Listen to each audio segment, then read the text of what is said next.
नमस्कार, उत्तराखंड समाचार में आपका स्वागत है। मैं शिखा त्यागी। सबसे पहले मुख्य समाचार। हाई कोर्ट ने प्रमुख वन संरक्षक को कल वर्चुअल माध्यम से कोर्ट में प्रस्तुत होने के दिए आदेश। वहीं मुख्य सचिव ने फरवरी से अप्रैल तक 37 करोड़ 95 लाख की वन संपदा के नुकसान का किया आकलन। मुख्यमंत्री ने आज हरिद्वार में कुंभ मेले से संबंधित 154 करोड़ रुपए की योजनाओं का किया लोकार्पण। वहीं सुरक्षा के मद्देनजर कुंभ मेला क्षेत्र में संभावित घटनाओं को लेकर की गई मॉक ड्रिल। शिक्षा मंत्री ने कहा, प्रदेश के स्कूलों में कोरोना संबंधी एडवाइजरी का सख्ती से कराया जाएगा पालन। कोरोना के मामले बढ़ने पर स्कूल खोलने का निर्णय केंद्र की गाइडलाइंस पर होगा निर्भर।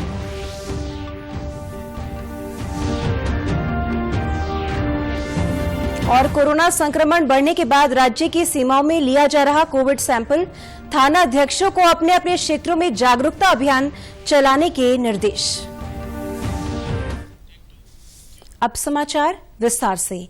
प्रदेश में फायर सीजन के दौरान हो रही क्षति पर जहां सरकार चिंतित है, वहीं प्रशासन की तरफ वनाग्नि की घटनाओं को कम करने और जंगलों में लगी आग को बुझाने के लिए हर संभव प्रयास किए जा रहे हैं। मुख्य सचिव ओम प्रकाश ने कहा कि आग को बुझाने के लिए सेना के हेलीकॉप्टरों की मदद ली जा रही है। मुख्य सचिव ने कहा कि वनाग्नि की घटनाओं के चलते फरवरी से लेकर अप्रैल तक 37 करोड़ 95 लाख की वन संपदा का नुकसान राज्य को हो चुका है। 3/4/2021 तक की रिपोर्ट है, तो कुल नुकसान जो हुआ इसमें ये 37 करोड़ 95 लाख रुपए की क्षति हुई है। और जो मानव घायल है वो 2 हैं। मानव मृत्यु कुल अब तक जो है 4 हुई है।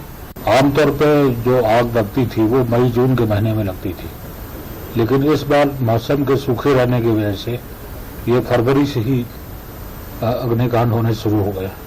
तो इस साल थोड़ा भिन्न रहा है, तो व्यवस्थाएं जो कमी थी वो पूरी कर ली जाएंगी। वन विभाग के अनुसार पिछले अक्टूबर से अब तक प्रदेश में 1783 हेक्टेयर से अधिक का क्षेत्र वनाग्नि से प्रभावित हुआ है। इसी अवधि में प्रदेश में आग लगने की 1288 घटनाएं हो चुकी हैं, जिसमें 4 लोगों की मृत्यु हो चुकी है। वनाग्नि से संबंधित सूचनाओं के लिए वन विभाग ने हेल्पलाइन नंबर जारी किए हैं। लोग इन पर संपर्क करके विभाग को सूचना दे सकते हैं। वन मुख्यालय का टोल फ्री नंबर है 1800 184141। लैंडलाइन नंबर है 0135 2744558। व्हाट्सएप नंबर है 9389337488।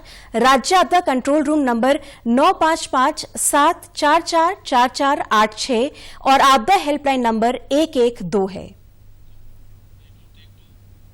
नैनीताल हाईकोर्ट ने प्रदेश के जंगलों में लग रही आग पर सख्त रुख अपनाया है। इस मामले में सुनवाई करते हुए हाईकोर्ट ने प्रमुख वन संरक्षक को कल वर्चुअल माध्यम से कोर्ट में प्रस्तुत होने के आदेश दिए हैं।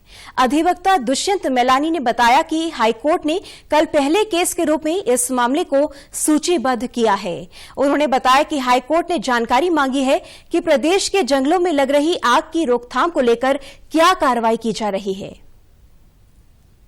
आज वनाग्नि के मुद्दे पर हाईकोर्ट में सुनवाई हुई थी और ऑनरेबल कोर्ट ने इस मामले को सीरियसली लेते हुए principal chief conservator of forest Uttarakhand को कल वर्चुअल मोड से कोर्ट में उपस्थित रहने के लिए कहा है और कल पहले केस के तौर पर इस मामले को दर्ज किया गया है और साथ ही सरकार को यह भी बताने के लिए कहा गया है कि उनके द्वारा क्या स्टेप्स वर्ष भर इसके लिए उठाए जाते हैं और फॉरेस्ट फायर को लेकर जो भी इनकी गाइडलाइंस हैं उनको कैसे फॉलो किया जाता है, ये बताने के लिए कोर्ट ने कहा है।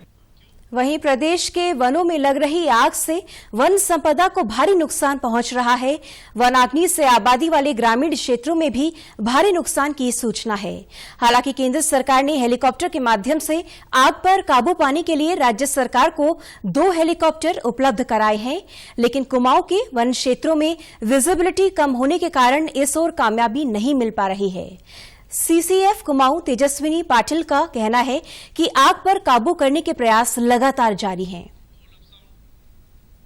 अभी आज ये विजिबिलिटी थोड़ी कम हो रही है, तो आज ये पहले कोशिश करेंगे भवाली में करने की कोशिश करेंगे, और उसके बाद विजिबिलिटी अगर इम्प्रूव होती है तो फिर हम लोग अल्मोड़ा के सोमेश्वर वगैरह इलाकों में भी करेंगे। अभी हमारे अराउंड 350 हेक्टेयर जैसे टोटल अराउंड चल चुके हैं। टोटल उत्तराखंड में अभी 1250 ऐसा कुछ फिगर है। अभी हमारे पास मोटा मोटी जितनी भी आगे है सारी कंट्रोल में है, मतलब आउट ऑफ कंट्रोल तो कुछ भी नहीं है, छुटपुट आगे चल रही है जिसको हम कंट्रोल कर रहे हैं, क्योंकि अभी आग कंट्रोल बिल्कुल ही एक क्षण में हम कंट्रोल नहीं कर सकते हैं, बिकॉज ड्राई मटेरियल जमीन पे बहुत ज्यादा अवेलेबल है। तो हम उसको कंट्रोल फायर की तरफ से एक गदेरे पे लाके, एक फायर लाइन पे लाके उसको वैसे कंट्रोल करने की कोशिश में है।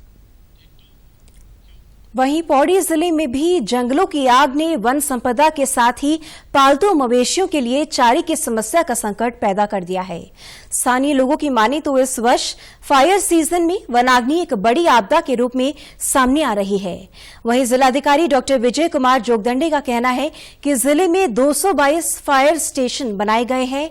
जंगलों को आग से बचाने के लिए 1932 फायर वॉचर की तैनाती भी की गई है।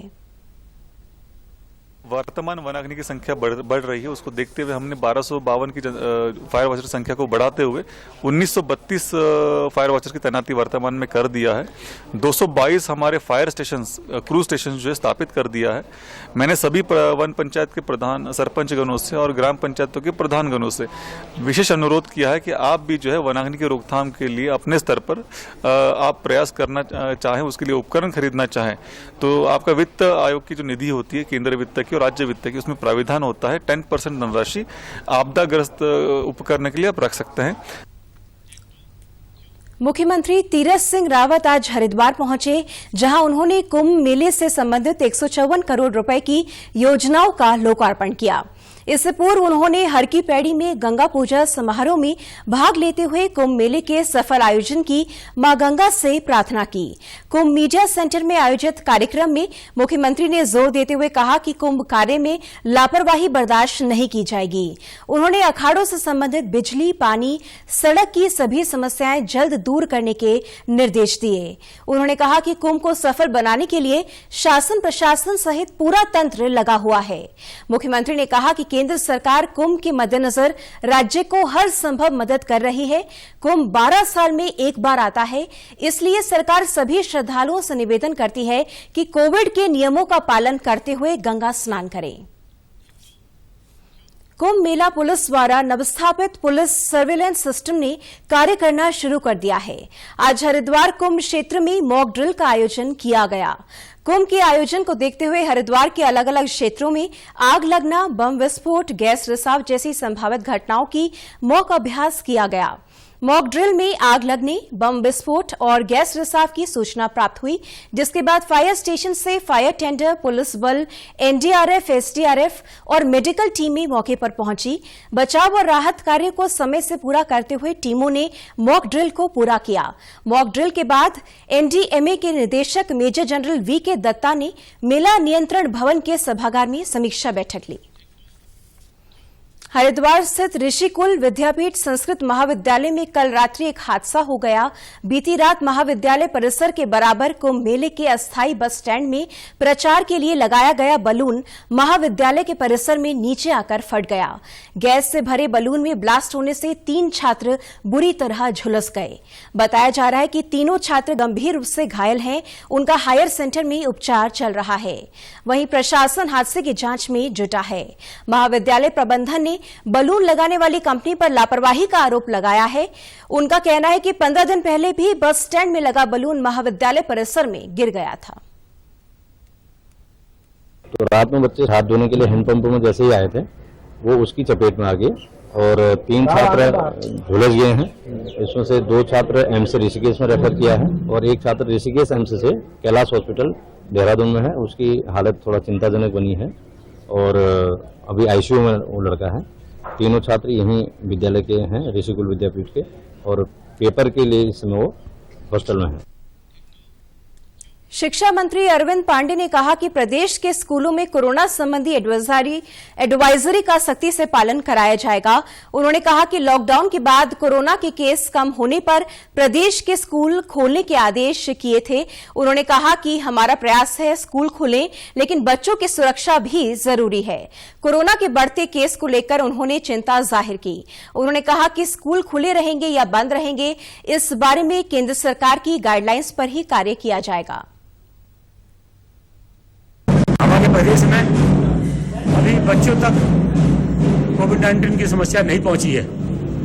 इसी को देखते हुए भारत सरकार के निर्देशों का पालन करते हुए हम लोगों ने स्कूल खोलने का निर्णय लिया है और स्कूल 6 से 12वीं तक के हमने बीच में खोला, चल भी रहे हैं। फिलहाल 15 तारीख से 1 से लेकर 12 तक के हमने स्कूल खोलने का निर्णय दिए हैं और कोशिश हमारी 100% है कि कोविड-19 की जो गाइडलाइन है उसको अनदेखी नहीं की जाएगी। उसका पालन करते हुए ही विद्यालय शिक्षा में विद्यालय को खोलने का हमने निर्णय लिया है और अभी तक फिलहाल जैसे सत्र निर्देशित किया गया वैसा ही चलेगा। बाकी कल आने वाले समय में जैसा भारत सरकार की गाइडलाइन होगी उसके तहत उसका पालन किया जाएगा।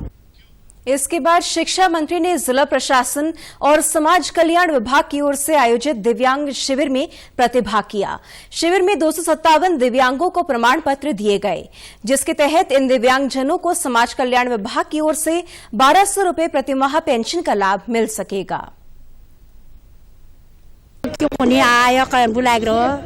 जब बड़ी जो कैम्बुल लगी भाई जो कैम्बुल में उन्हें बाद लंबर बने नहीं भाई आ लंबर पड़ गो जब बल्ले भाई जीव कमजोर हूँ क्यों शरीर कमजोर हूँ खान बेल ना कहगन सब चीज़ कमजोर हुई।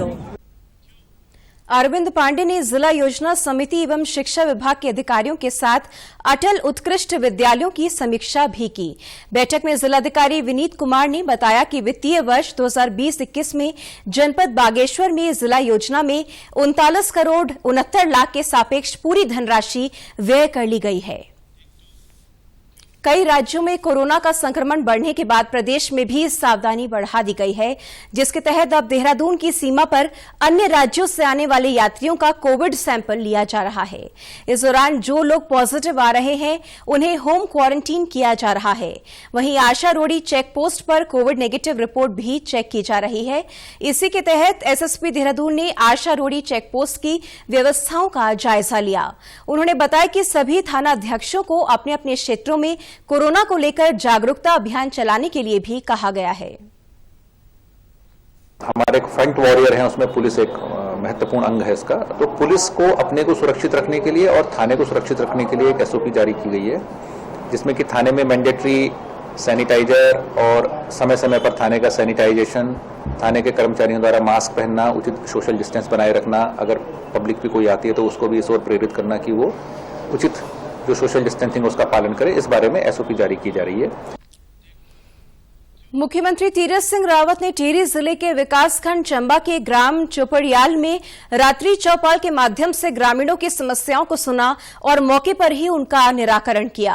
राजकीय इंटर कॉलेज छापराधार में रात्रि चौपाल में मुख्यमंत्री ने 12 ग्राम सभाओं के ग्रामीणों की समस्याओं को जाना। इस अवसर पर कुल 30 शिकायतें दर्ज की गईं, जिसमें से 19 का मौके पर ही निस्तारण किया गया। अधिकतर शिकायतें चंबा मसूरी फलपट्टी में पट्टे की भूमि का स्वामित्व दिलाने, सिंचाई, पेयजल उत्पाद के विपणन की समुचित व्यवस्था, कोल्ड स्टोरेज, जंगली जानवरों के फसलों की सुरक्षा से संबंधित रही।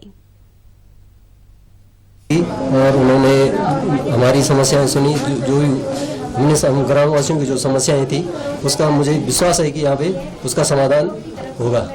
और जितनी भी यहाँ पे समस्याएं थी उसको लोगों ने मतलब मुख्यमंत्री जी के सामने रखा और उसमें अपना विचार व्यक्त किए।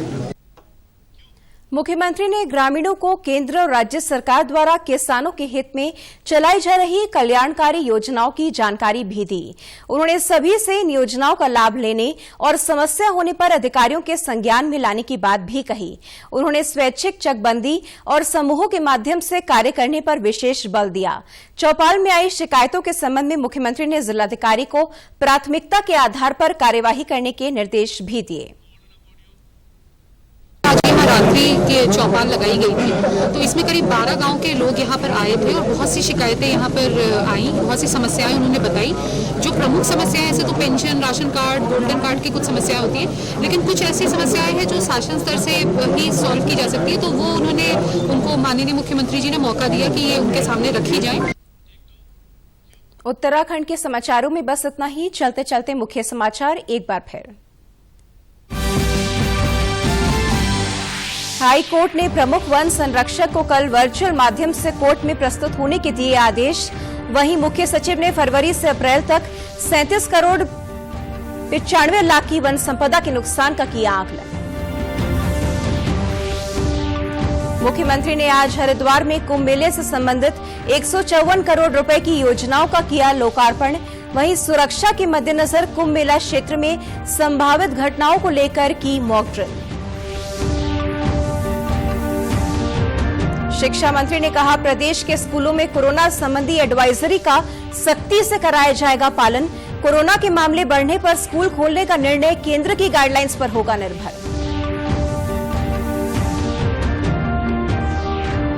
और कोरोना संक्रमण बढ़ने के बाद राज्य की सीमाओं में लिया जा रहा कोविड सैंपल, थाना अध्यक्षों को अपने अपने क्षेत्रों में जागरूकता अभियान चलाने के निर्देश। उत्तराखंड की खबरों के लिए आप हमसे सोशल मीडिया के माध्यम से भी जुड़ सकते हैं।